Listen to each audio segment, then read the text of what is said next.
Hello, this is Linny from Stampin' with Linny. Today in my craft shed, I'm going to show you a quick video on how to decorate these adorable little treat boxes. So as you can see, I have decorated mine for Christmas, but as they come completely blank, you could use them all year round for any occasion at all. So to give you an idea of the size of the box, the kinds of things you can fit in them, you could fit quite a number of tea or coffee bags. You could fit a few individually wrapped chocolates, a few favourites, things like that. If you've got a crafty friend, you could also fit a 3-pack of Stampin' Up! Twine in there. Or you could fill it with some like tissue paper and put some lovely jewellery or something like that in it. So really only limited by your imagination. So they come in a pack of 10 boxes and they come like this. So as I say, completely blank, and you get the inside of the box and the outside of the box in separate pieces. So let's quickly put that box together so you can see how quick and easy this is. I hope you're all having a really nice day. So all the score lines are done for you, so I'm just going to burnish all of those. But they're really well scored, so you won't have any trouble with that. And they also already have the adhesive on them as well, so you haven't got to think about that either. Obviously, you'll need some good adhesive to decorate them. I have used liquid adhesive on mine. So very simple to put the inside of the box together. You've got the only two places you've got adhesive is here and here. So you fold the top and the bottom of the box in, and then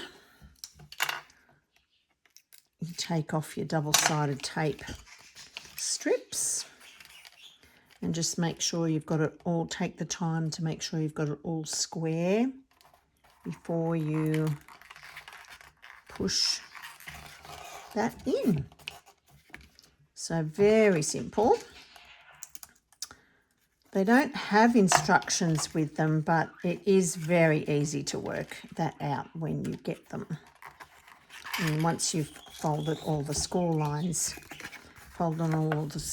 it's easy to see how they come together. So now we will. And if you're wondering when you get your box, which way you're supposed to fold them, I mean, there's obviously adhesive strips here, but before you've worked out which bits get stuck together and you're thinking, oh, should I fold it that way or that way? When you have a score line, when you score anything yourself, you'll notice that one side has a ridge on it and the other side of the score line is a depression. So we sometimes call that a valley and a mountain. And what you do is you fold it so that the ridge is on the inside. And that's the same when you score your cards as well, when you're making your cards.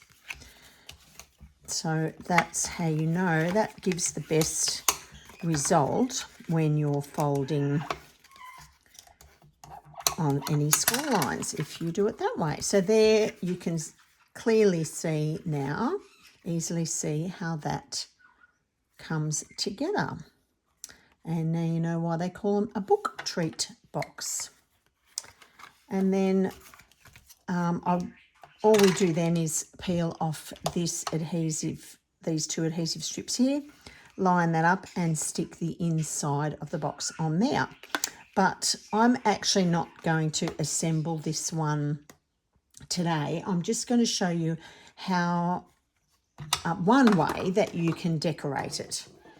So I'm going to bring this one back in, and I've got some templates here that when I've laid them all out, you might like to take a screenshot of these. Now, obviously, this is very open to adjusting to how you want to decorate it. But what I have done is this piece is to cover the front and the back of the box, and also this inside cover. Now, so that's why I have said cut 3 of these. However, on this example, on the inside, I used coordinating cardstock, and I actually embossed that piece of cardstock just for a little bit of extra interest.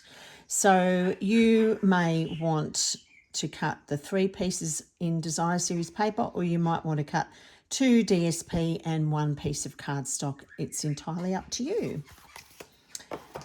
Then this piece here is the inside of your box. So this piece here is this piece here.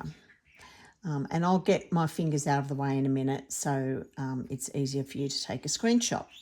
Then we have 2 strips here which go along here and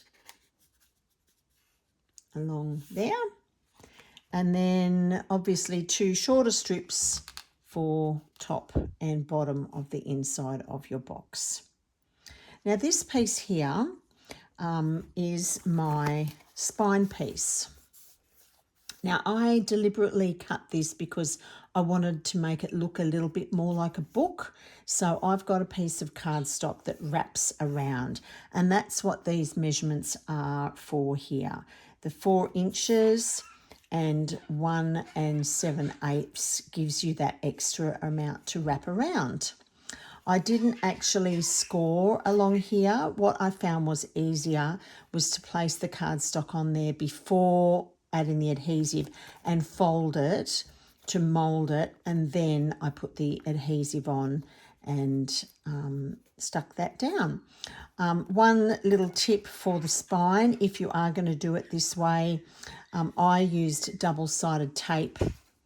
I just used liquid glue on this part, but I used double-sided tape on this part because I found that on this one I used the liquid glue, and just because when you're constantly moving this piece, I just found that unless I had the liquid glue right up to the edges, which is problematic because liquid glue oozes a bit, so I found that it gets a much better stick if you use the double-sided tape just for that spine piece.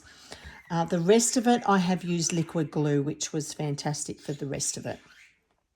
So if you didn't particularly want that spine of a book look, you could cut this piece just at 1 inch by 4 inches, and you can do that in coordinating DSP or cardstock, whatever you prefer. Okay, so I am going to move my fingers out of the way and bring all of this in. So I'll do that side first, so you can take a screenshot of that, and then I will flip that over so you can take a screenshot of that. Now, one piece that I didn't add to these templates is on this one I put a piece of cardstock along the inside of the spine there. If you want to do that, I would recommend, even though the outside of the spine is 1 inch, I would recommend cutting that at a fraction less than 1 inch, because when you bend the box open and closed, you need a little bit of space where those score lines, extra space where those score lines are either side, because this one I find is a little bit stiff. It'll still close, but in future ones that I make, I will be cutting that a fraction smaller. All right, so that's the only piece I haven't included in these templates, so make a note of that. So I'll just move those out of the way now. So while I'm not going to completely decorate everything for you right now, you can see I've cut my pieces so you can see exactly what I mean. So for both this one and this box, I used the Regal Winter Designer Series paper from Stampin' Up. It's in the Christmas mini catalogue, the September to December mini catalogue, but you'll see it in my online shop as well. It's got some gorgeous patterns in there. So this one I'm going to use pattern for the front, and this is just the opposite side of that for the inside of my box. And it's really easy just to put a piece of put some liquid glue on the back of that and then just drop it in. It fits perfectly. All right, and then we've got our front piece, our back piece, and then for the inside I would flip that over if I'm not using cardstock on the inside. I would flip that over and then it matches the inside of my box. And then I also have the strips cut to decorate the inside of the box. It's much easier to glue these on before you stick your box in there. So I'm going to flip that over so that I've got the same pattern on as the front and back. And so I've got all the strips cut to decorate that. Now you will notice, so you only need 4 strips to decorate the outside of that box, 2 short and 2 long ones, but I've told you to cut 2 extra short ones, and the reason for that is on the cover of your box I have used those to cover this flap, the inside and the outside of the flap. So again, you can use coordinating cardstock if you prefer, but it does look nice with something on there. You've got a little piece of adhesive there, which makes it easy to stick that on, and then I just added some extra liquid glue and to the outside, and all you have to do is then trim off around the circle, the rounded edge there. So that's those 2 pieces. And that is as simple. That is all of the main part of the box decorated once you've done all of that. So now there's a few different ways you can close these boxes. As I just said, there is a piece of adhesive there, but if you don't decorate that tab and then you go to close your box, you don't want that adhesive there, because that will then permanently close your box, and when your receiver opens it, it will rip and it won't be able to reclose. So that's why I preferred to, well, one of the reasons why I preferred to cover it, because then I could make my own arrangements for how I wanted to put a closure on my box. Now, there's so many different ways you could do it. One really good way would be to, whatever embellishment and decoration you decide to use for the front, if you stick that flat on the front of your box but leave a little bit of a gap on this side, you could slide that tab underneath. So you could just glue it on this side and then slide the tab in and out. You could do that. I'll show you what I've done. I don't know if you realise or not, but this liquid glue that I was talking about, the Stampin' Up Tombow liquid glue. It is a permanent adhesive. That's why it's so great to use for everything. But it's also a temporary adhesive, a repositionable, if you let it dry. So when you use it wet, it's permanent.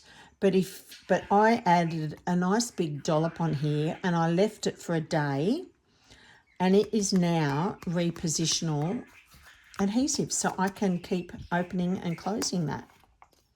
So I love that idea. But as I say, if you want to slide the tab in and out there, that's a great way of doing it too. If you like using those little magnets that you can buy, you could put a magnet on the back of that and then a magnet underneath here if you want, and close it that way. It's entirely up to you. And to decorate this, I cut a circle with just out of cardstock with the deckled circles because I love the edge on those. And then I just used a couple of the ephemera packs that are the Stampin' Up! Ephemera packs that are part of the mix and match things. I used the Joyful Images, which is the flower and the leaves. And then I used the Joyful Sayings just for the Happy Christmas. But obviously you can stamp and do whatever you want on the front of that. And I've just got some gold twine underneath that. In case you're wondering, the ephemera packs don't come like this. They come in sheets of die cuts all on these sheets. But I just found it a lot easier and really convenient to poke them all out and store them in these DVD cases that you can also purchase. I use these for almost everything. I've got my embellishments stored in them. I've got my chamois stored in one of them. I've got some adhesives like your dimensionals and things like that stored in them, so they're really handy. So yes, I digress. That's how I decorated that one. And as you can see on the inside of that, I just added another deckled circle with some, what's that called? It's gold vellum, but it is gold mercury vellum. It's got that that beautiful pattern on it. So it's partly see-through, obviously, because it's vellum, but really, really pretty. And you get a few sheets of it in slightly different patterns. You get, how many sheets do you get? 12 by 12 sheets, and you get 6, I think. Yeah, 6 sheets. So I'm finding that really handy for lots of things. So I've cut another circle out of that, and I punched out one of the little houses from the Humble Home bundle, which comes with the stamp set and the punch, and I used that from Our House to Yours out of that stamp set. I thought that was really cute. And I did the same to decorate the front of this one, except I used I stamped the house and punched it out for the front of that one, and just a couple more different patterned circle dies underneath there with just a tiny little Merry Christmas, which also came out of this set. And I did the same thing with the multi-purpose liquid glue on that one. And I think I also, I put the little house on the inside of that as well. Yeah, so that's pretty much it. Let me know if you have any questions. I hope you enjoyed watching that, and I hope you will get around to decorating some boxes of your own.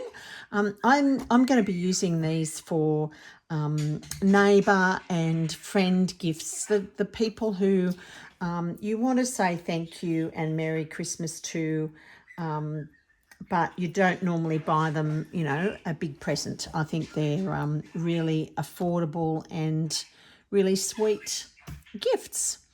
So I would love to see what you create with these book treat boxes. As I say, they come in a pack of 10 and you'll find them in my online shop. The link to which will be in the description of the video if you don't already know it. I am in Australia, so if you are shopping in Australia, you will find all of your Stampin' Up stuff in my online shop if you don't already have a demonstrator. So thank you so much for watching and have a great day. Bye for now.